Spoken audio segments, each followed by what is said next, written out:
두 번째로 우리가 천국을 가는 것을 가로막는 것, 그 요소에 대해서 생각해 보려고 합니다. 마태복음 18장에 보면 예수님께서 18장 2절에서 이렇게 말씀을 하십니다. 2절 3절 아이를 불러서 예수님께서 데리고 오시면서 하시는 말씀이 너희에게 이르노니 내가 너희에게 이르노니 너희가 돌이키라는 거예요. 어린아이들과 같이 되지 아니하면 결단코 never ever forever 영어 써서 죄송해요. 결단코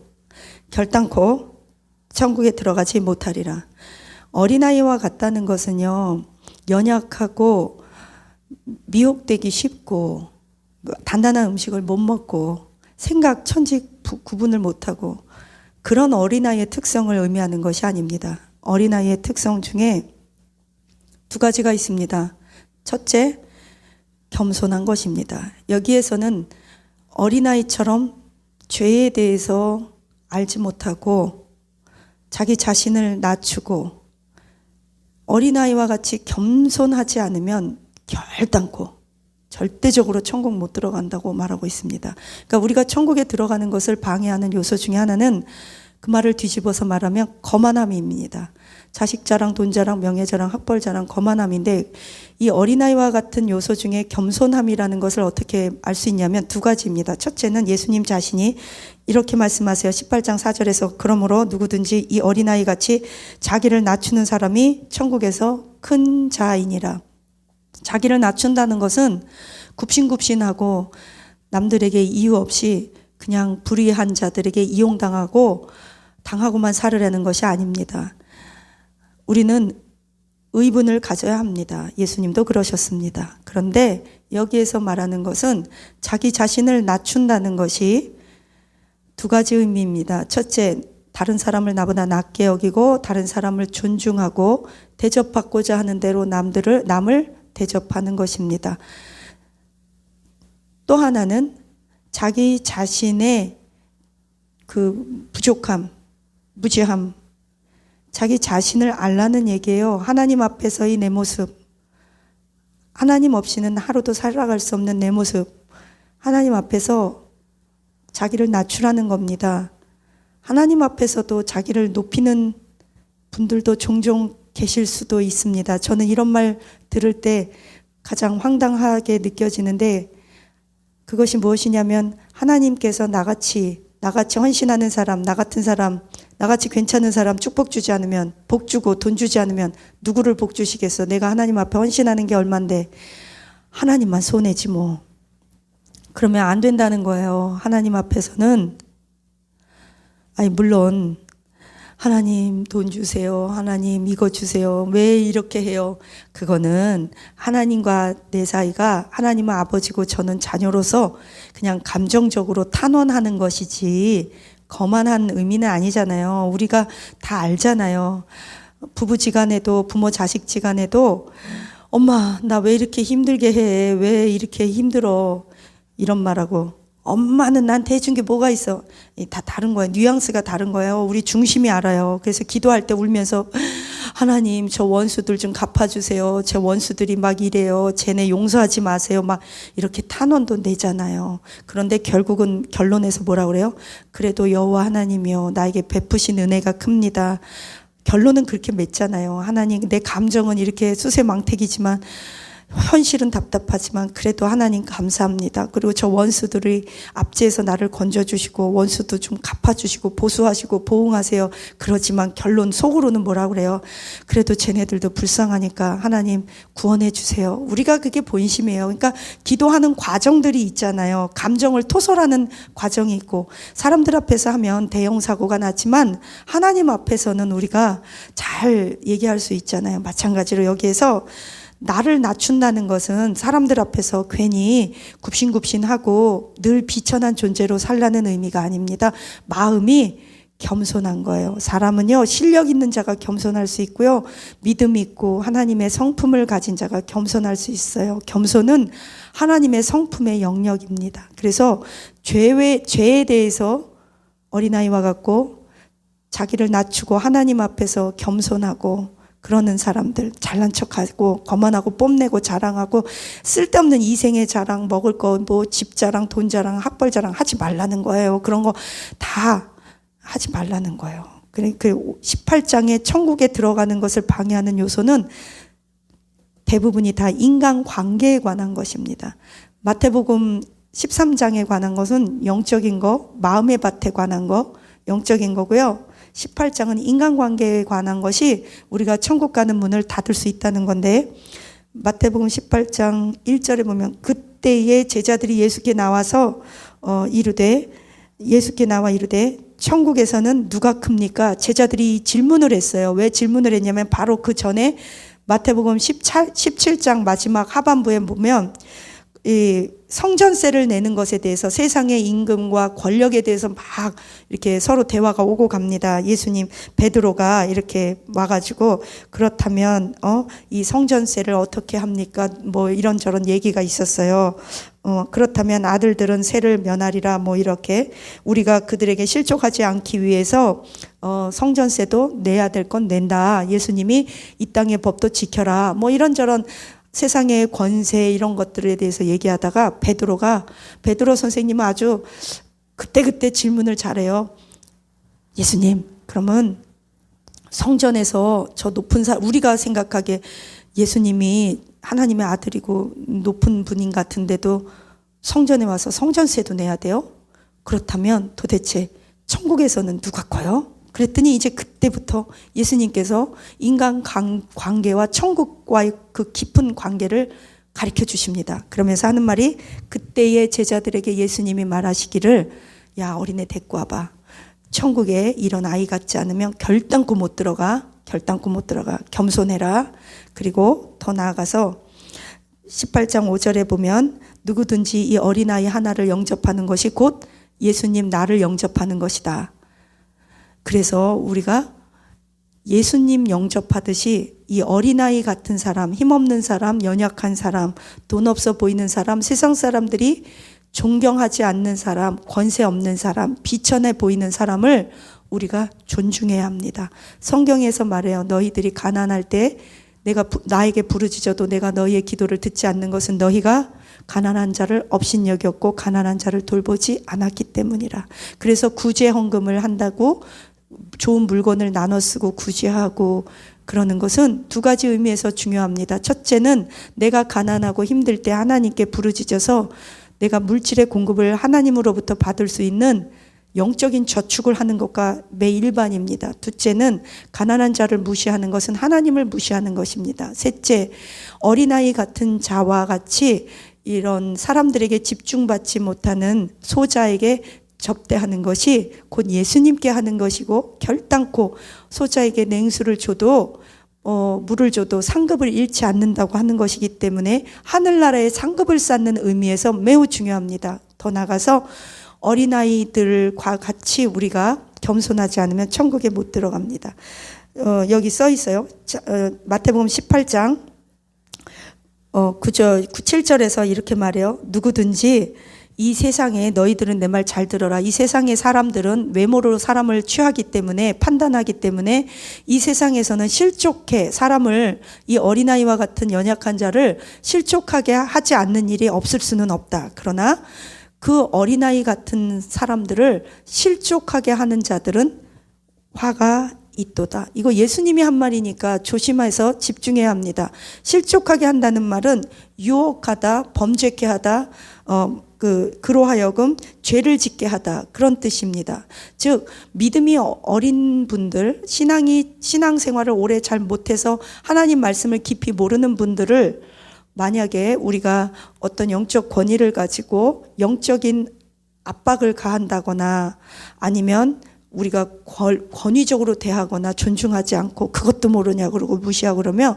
큰일 난다는 거예요. 그리고 더 나가서 그 믿음이 아직 갓 믿은 성도님들 계시고 또 오래 교회를 다녔어도 지력이 좀 안 돼서 내지는 공부를 많이 못해서 여기 말씀을 깊이 모르시는 분들도 계세요. 이런 분들을 미혹해서 참과 거짓을 구분 잘 못하게 아리까리하게 하고 가라지를 뿌려놓고 진리의 말씀에서 떠나게 하고 그렇게 하면 하나님께서 그 사람을 반드시 심판하신데 화가 있을 거래요. 그러면서 뭐라 그러냐면 그 어린아이와 영적인 어린아이와 같은 자 내지는 사회적으로 이 중심부에 있지 못하고 미약한 분들을 우리가 실족하게 하고 죄짓게 하고 무시하고 막 범죄하게 하고 유혹하면 내 눈이 너를 범죄하게 하거든 빼버리고 한눈으로 영생에 가는 것이 낫고 내 두 눈을 가지고 지옥 가는 것보다 낫다.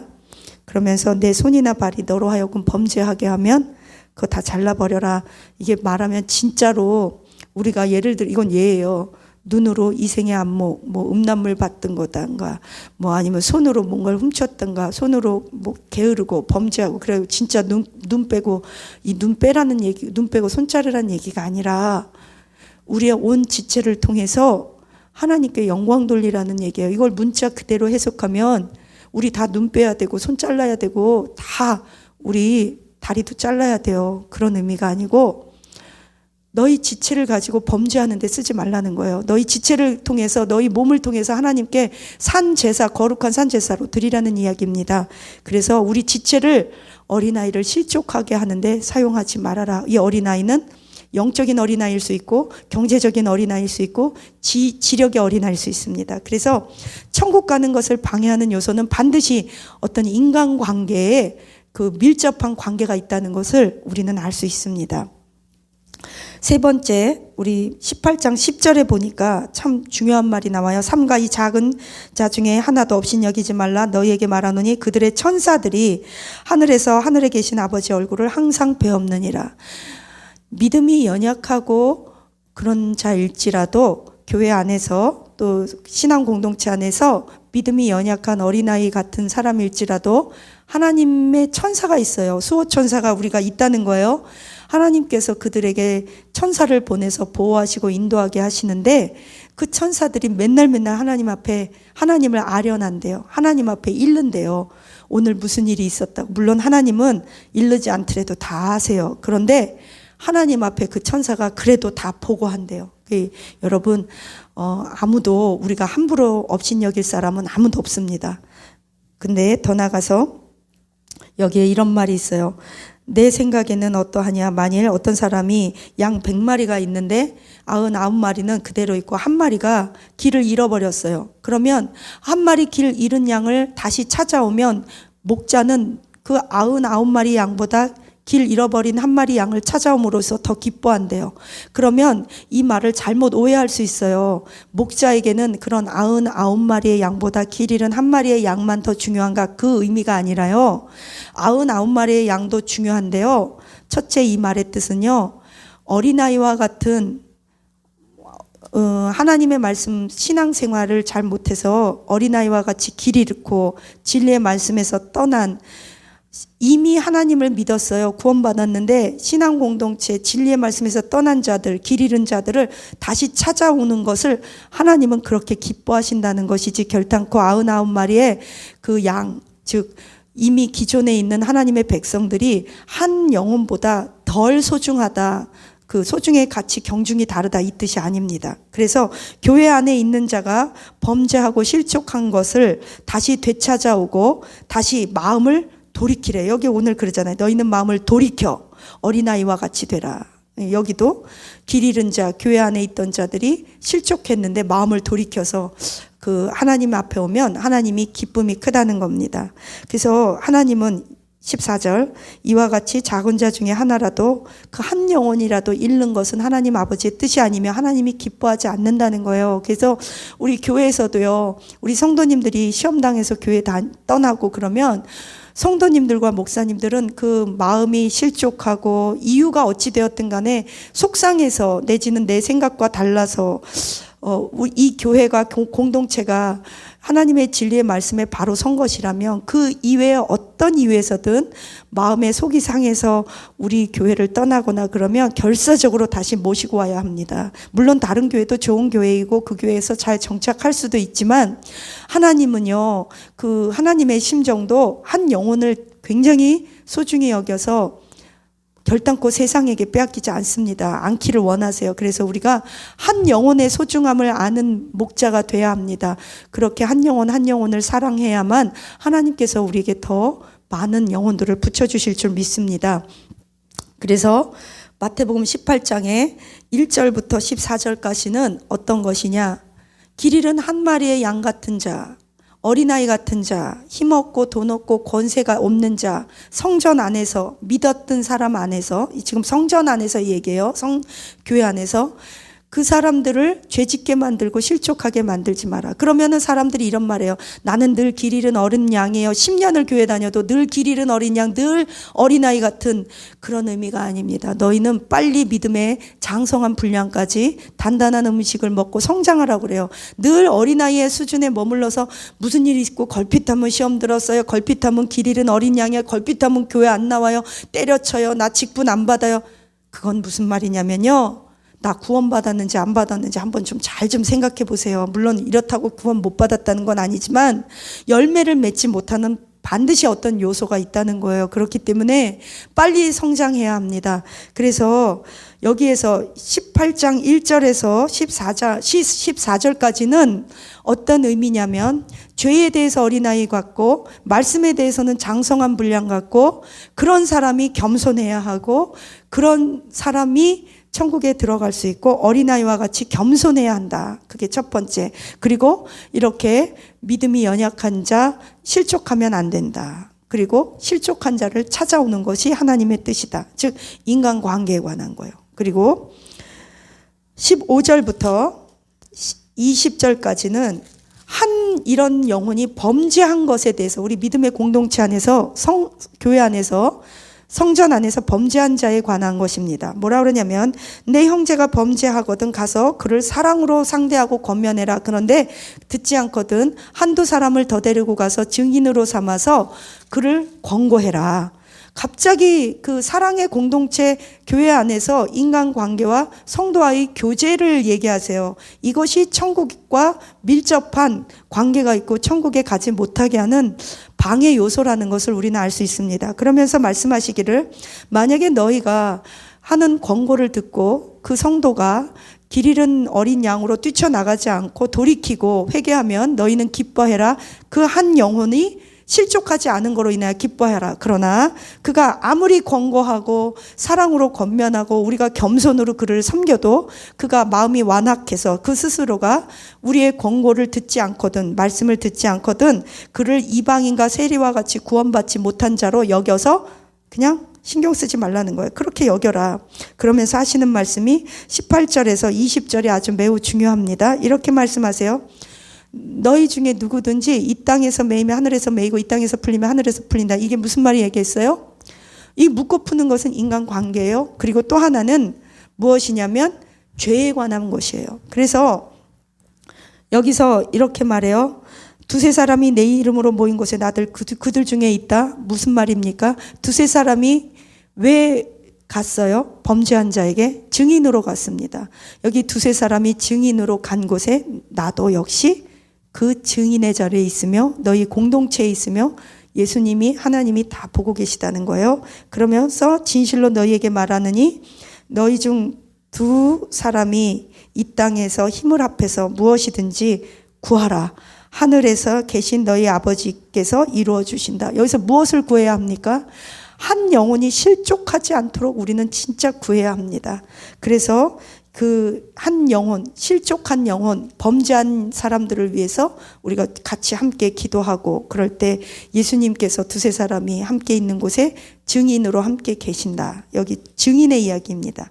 그 다음에 천국 가는 것을 방해하는 아주 중요한 요소가 있습니다. 세 번째는 인간관계에 있어서 용서하지 못하는 마음입니다. 자, 첫 번째는 어린아이 같지 않으면 결단코 천국 못 들어간다. 이것은 겸손해야 한다. 어린아이 실족해 하면 큰일 난다. 실족해 하는 자도 문제가 있다. 그 다음에 누구든지 범죄하면 권고를 하고 말을 안 들으면 두 명의 증인이 가고 또 말을 안 들으면 세리나 이방인처럼 여겨버려라. 그리고 세 번째, 너희가 35절 너희가 각각 마음으로부터 형제를 용서하지 아니하면 나의 하늘 아버지께서도 너희에게 이같이 너희의 죄를 용서하지 않는다. 그렇기 때문에요. 주기도문에서도 이렇게 말해요. 하늘에 계신 우리 아버지, 우리가 우리에게 죄 지은 자를 용서해 준 것 같이 우리의 죄를 용서해 주옵시고, 백보자 심판대 앞에서 우리가 이 땅에서든 백보자 심판대 앞에서든 여기에 그렇게 해요.